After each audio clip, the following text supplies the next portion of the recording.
ترجمان سندھ حکومت مرتضی وہاب کراچی میں نیوز کانفرنس کر رہا ہے کہ جتنا زیادہ وفاق اپنے محصولات میں اضافہ کرے گا اس کا ڈائریکٹ فائدہ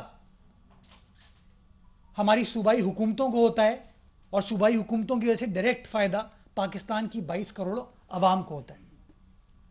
جب مجھے پتا چلا یا حکومت کو پتا چلا کہ بھائی انہوں نے تو اپنے ٹیکس کلیکشن ٹارگٹ کو نہ صرف اچیو کیا ہے بلکہ 22% اس میں اضافہ کیا ہے، تو مجھے یہ امید ہوئی کہ شاید 2 سال میں پہلی بار این ایف سی کی مد میں جو سندھ کو پیسے ملنے تھے شاید وہ پیسے پورے ملے ہوں گے.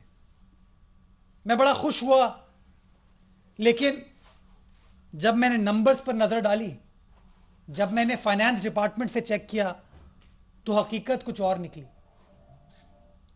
اور یہی گزارش میں آپ تمام دوستوں کے سامنے کرنا چاہوں گا کہ اگر وفاقی حکومت کے بجٹ ڈاکیومنٹس پر آپ نظر ڈالیں، اگر وفاقی حکومت کی جو کمٹمنٹ ہے تمام صوبوں کی طرف اس پر نظر ڈالیں تو صوبہ سندھ کو ماہوار 63 ارب روپے این ایف سی کی مد میں وفاقی حکومت سے ملنے ہیں.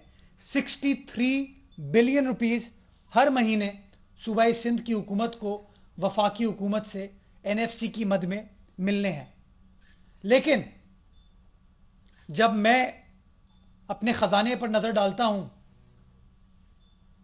سندھ حکومت کے ڈاکیومنٹس پر نظر ڈالتا ہوں، تو مجھے خبر یہ ملتی ہے کہ 63 ارب کی بجائے 34 ارب روپے جولائی کے مہینے میں صوبہ سندھ کی حکومت کو ملے.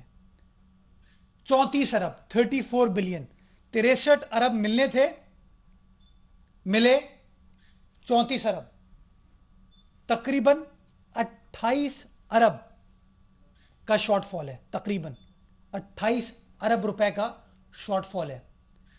یعنی کہ 45% جو وعدہ تھا وفاقی حکومت کا، مدینے کی ریاست کے دعوے دار کا، وہ اپنا وعدہ 45% تک پورا نہیں کر پایا. اب آپ مجھے بتائیے کہ ہر چیز کا ان کے پاس اگر علاج ہے تو وہ کہتے ہیں صوبائی حکومت، وہ کہتے ہیں 18ویں ترمیم، وہ کہتے ہیں پروونشل اٹانومی ہے، صوبوں کو کرنا ہے. یہ کوئی بحران ہوا پاکستان میں صوبے کریں گے.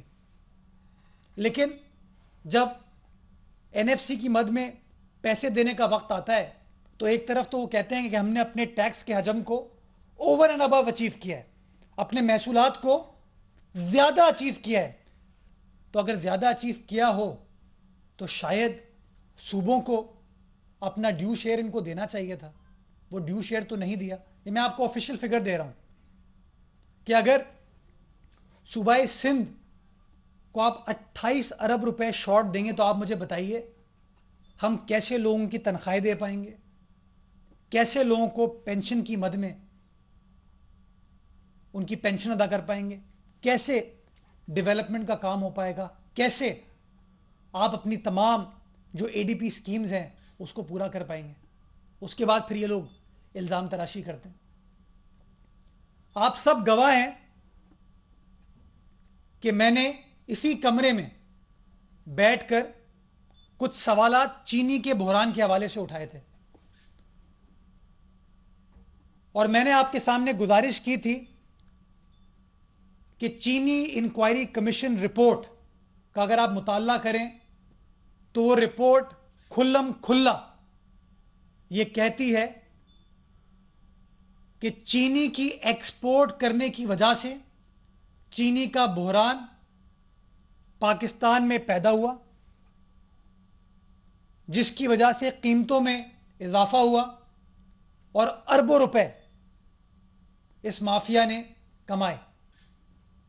اور میں نے کاغذات کے بیسس پر، وہ کاغذات جو کہ شوگر انکوائری کمیشن رپورٹ میں لگے ہوئے ہیں، میں نے یہ سوال اٹھایا تھا کہ یہ ایکسپورٹ کرنے کی اجازت ڈائریکٹلی وزیر اعظم عمران خان صاحب کی منظوری کے ساتھ دی گئی ہے، چونکہ وہ تجارت کے وزیر بھی ہیں پاکستان کے.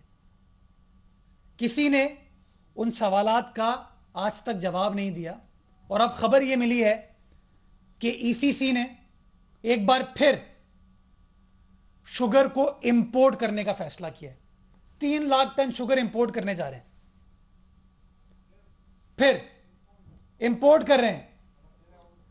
پہلے جب چینی آپ کے پاس موجود ہے تو بحران کریٹ کرنے کے لیے چینی کو پاکستان سے باہر نکال دیتے ہیں تاکہ چینی شارٹ ہو اور غریب آدمی کا استحصال کر سکے, مافیاز اربوں روپے کما سکیں.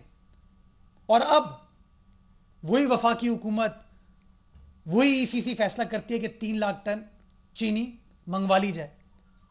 میں سوال پوچھنا چاہوں گا, چونکہ اسلام آباد ہائی کورٹ نے چینی کے حوالے سے کہا تھا کہ 70 روپے کی چینی پر کلو ملنی چاہیے. 70 روپے کلو. اس وقت پاکستان کے کسی بھی حصے میں 70 روپے کلو چینی نہیں مل رہی.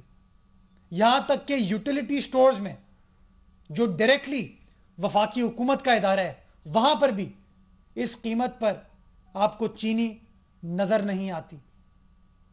اور آپ تمام لوگ میڈیا میں جو ان چیزوں کو فالو کر رہے ہیں وہ جانتے ہیں کہ چینی کا اس وقت ریٹ 100 روپے کلو ہو چکا ہے. کسی نے بڑا اچھا ایک جملہ مجھے کہا کہ بڑی عید پہ انہوں نے ہر چیز بڑی کرنے کا فیصلہ کر لیا, کہ چینی پہ انہوں نے کہا سینچری, پیٹرول پہ سینچری, ڈیزل پہ سینچری. یہ پرابلم ہے, اس حکومت کو سمجھنے کی ضرورت ہے, سمجھنے کی ضرورت ہے.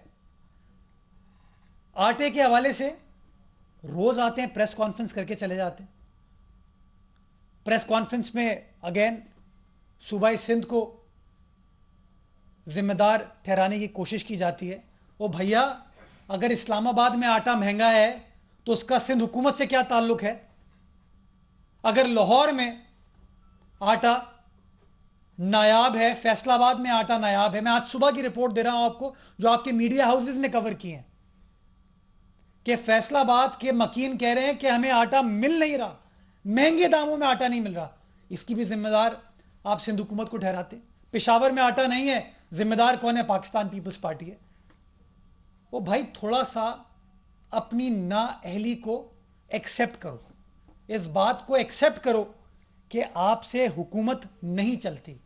اس بات کو ایکسیپٹ کرو کہ آپ کی حکومت پاکستان کی تاریخ کی سب سے نااہل, انکمپٹنٹ اور کرپٹ حکومت ہے. آپ کی حکومت مافیاز چلاتے ہیں, اور جب مافیاز حکومت چلاتے ہیں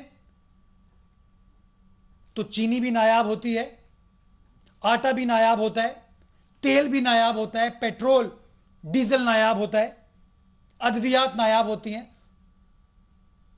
اور خمیازہ پاکستان کی غریب عوام بھگتتی ہے. ایک اور دعویٰ میں چیلنج کرتا ہوں, یہ کہتے ہیں کہ سندھ نے گندم کا بحران کریٹ کیا ہے. میں پاکستان کی عوام کے سامنے حقائق رکھنا چاہوں گا کہ سندھ وہ واحد صوبہ ہے پاکستان کا جس نے اپنا گندم کا پروڈکشن ٹارگٹ نہ صرف اچیو کیا بلکہ اس سے زیادہ اچیو کیا. آپ خیبر پختونخوا یا پنجاب سے اس کا موازنہ کریں گے تو نمبرز, پرفارمنس آپ کے سامنے ہوگی. اگر آپ پروکیورمنٹ کے ٹارگٹس چاروں صوبوں کے وفاقی حکومت کے دیکھیں گے تو سندھ نے 98% اپنا پروکیورمنٹ ٹارگٹ اچیو کیا ہے. پنجاب نے 90% کیا ہے, اور پاسکو جو کہ وزیر صاحب جو کل ہم پہ الزامات لگا رہے تھے جن کے انڈر وہ کام کرتا ہے, اس نے اپنا ٹارگٹ 67% اچیو کیا ہے, 66%. تو اپنی کوتاہیوں کا, اپنی انیفیشنسی کا ملبہ آپ کیسے سندھ حکومت کے اوپر ڈال سکتے ہیں؟ کیسے پاکستان پیپلز پارٹی کے اوپر ڈال سکتے ہیں؟ کیسے آپ ماضی کی حکومتوں پر ڈال سکتے ہیں؟ میں سمجھتا ہوں کہ جس طرح پچھلے سال ان لوگوں نے گندم کا مصنوعی بحران کریٹ کر کے اربوں روپے کا ٹیکہ پاکستان کی عوام کو لگایا تھا, اسی طریقے سے